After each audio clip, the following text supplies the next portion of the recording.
What's up, YouTube? It's your Lord and Savior King D353 here with a quick bonus video for you all. I have noticed in the comment sections of other videos, not my videos, I don't get comments, that some people have been complaining about the Fell Xenlouge, or more specifically, about Nil. Nil is one of the units that you get for the Fell Xenlouge chapters, and as you can see from his stats in comparison to others, he isn't all that great. He has a pitiful 6 in both strength and magic. His highest stat is Dex of 11.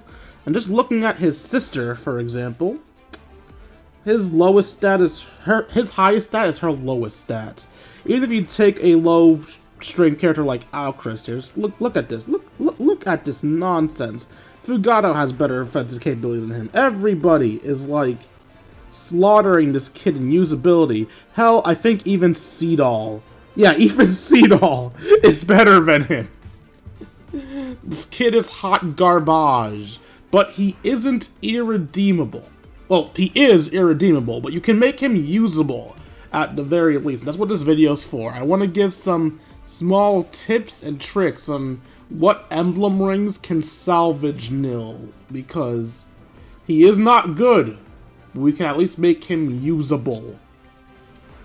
So, admittedly, the first idea is the idea that I don't like the most, but I very much appreciate my regular viewers, so I want to give this idea anyway. It's not a horrible idea. It's not what I personally think is the best idea, but that was to give him Lin.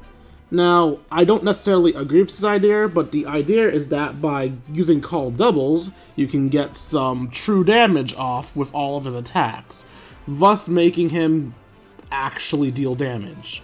The only problem with this is that, keeping in mind that Nil and Nell are both stuck at bond level 1 with your emblem rings / bracelets, if you try to go with this strategy, you get 2 uses of Nil per engage, and that's on a good day. So, yeah, I love my regular viewers, and I appreciate them entirely, but not the greatest use, but it's basically the best use for offensive Nil you're gonna get, because there are no good uses for offensive Nil. Now, how you want to use Nil is as an assist character. I have been using Micaiah on Nil, turning him into another healer.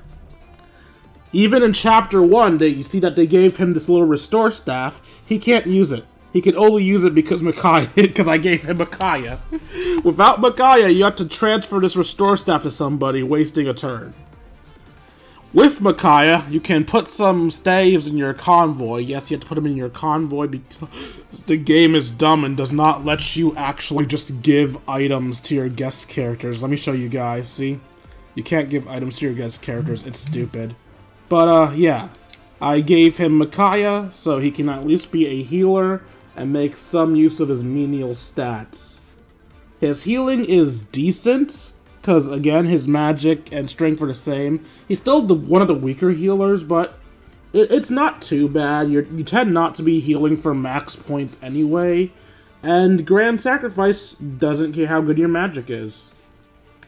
Now, next up in my suggestions for him is Corin and Camilla. Dragons can actually choose any of the dragon veins to trigger, which means Nil makes a great dragon vein bot, allowing you to pop down whatever dragon vein you need in the situation. Personally, I only ever used the smoke dragon vein with Corin and the healing dragon vein with Camilla, but maybe you'll want to make an ice path to increase your range. Or maybe you want to block people off. Or maybe you just want to start a fucking fire because you're a sociopath. Point is, with Nil, you have ultimate control over the veins and can change the terrain to your liking. So those are options as well. There's also, of course, Byleth, which will essentially turn you into a rally bot / dancer. Because Goddess Dance does not give a fuck about your stats. In fact, a Goddess Dance unit's going to be wasting their turn anyway. And you could always instruct to boost your evil stats. Wait, I don't even know what instruct does for dragons. All 7 stats plus free. Oh god, yes. Yeah, no. Nils, it would be a great user of Byleth. So, yeah. And the, no, not final. Another suggestion, not the best suggestion, but there's also Tiki, because, well, Divine Blessing does not give a fuck about what your stats are. Dragon Form is passable. I think it will help you out, and you get Fog Breath, which I've actually never used, but hey, it's Tiki's signature weapon. Has to be good, right? Maybe not, whatever. The final suggestion I have is the suggestion that I used, is what I used in my Let's Play for the first map, Veronica. Now again, this is not, by no means a perfect emblem to give. Perfect emblem to give him, definitely Micaiah or Corin, or even Camilla. But Veronica isn't a horrible choice either, since Contract will allow you to have him attack others, have others attack for him, and of course there's Summon Hero, which will essentially let you pull somebody far more useful than Nil off the bat. Granted, that person will only last for 3 turns, but 3 turns is better than nothing.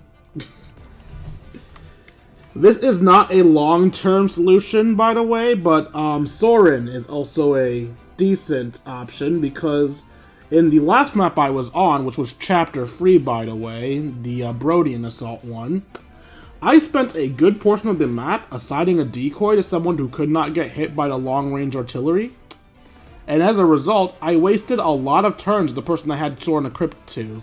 So for Chapter 3 specifically, or if you just like assigning decoys in general, Nil wouldn't be a horrible person to have his turns be wasted. So yeah, TLDR, I highly suggest giving Micaiah or Corin to Nils. Or Camilla, I guess. If you desperately want him to be offensive, you can also give him Lyn. And Byleth will make a great rally bot. That's my little tips and tricks video on how to salvage Nil with the power of friendship and emblems.